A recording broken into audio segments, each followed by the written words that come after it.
ಗುರುಗಾರರು ಹೇಳ್ತಾರೆ, ಇಲ್ಲ ನೀವು ಶರಣರಲ್ಲ, ನಾವು ನಿಮ್ಮನ್ ಬಿಡಲ್ಲ. ಆ ಸಂದರ್ಭದಲ್ಲಿ ಏನಾಗತ್ತೆ ಅಂತ ಹೇಳಿದ್ರೆ, ಈ ಕಲ್ಯಾಣದಲ್ಲಿ ಇದ್ದಂತಹ ಶರಣರ ಲಿಂಗಗಳೆಲ್ಲ ಮಂಟೇಸ್ವಾಮಿಯ ಹೆಂಡದ ಗಡಿಗೆಯೊಳಗೆ ಹೋಗಿ ಬೀಳುತ್ತೆ. ಅದಾದ್ಮೇಲೆ ಮಂಟೇಸ್ವಾಮಿ, ನಾಲಿಗೆ ಇಲ್ಲದ ಗಂಟೆ ನೀನು ನಾದಸ್ವರ ಮಾಡು, ಕಲ್ಲಿನ ಕೋಡಿ ನೀನು ಗುಟುರು ಹಾಕು, ಬಸವ ನೀನು ಹುಲ್ಲು ಮೇಯ್ದು ಬಾ ಅಂತ ಹೇಳ್ತಾರೆ. ಅದು ಪ್ರತಿಕ್ರಿಯಿಸುತ್ತೆ.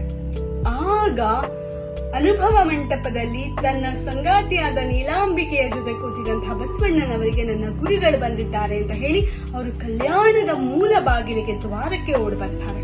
ಹೆಂಡದ ಗಡಿಗೆಯೊಳಗೆ ಲಿಂಗ ಬೀಳೋ ಪ್ರಕ್ರಿಯೆ ಇದೆಯಲ್ಲ, ಅಂದ್ರೆ ನಾವು ನಮ್ಮ ಒಂದು ಏನು ಆಕಾರಗಳನ್ನ ಕಳ್ಕೊಂಡು ನಿರಾಕಾರವಾಗಿ ನಿರಾಮಯವಾಗಿ ನಿಂತ್ಕೊಳ್ಳೋದಿದೆಯಲ್ಲ, ಇದನ್ನ ಯಥಾವತ್ತಾಗಿ ನಮ್ಗೆ ಸೂಚಿಸೋರು ಮಂಟೇಸ್ವಾಮಿ.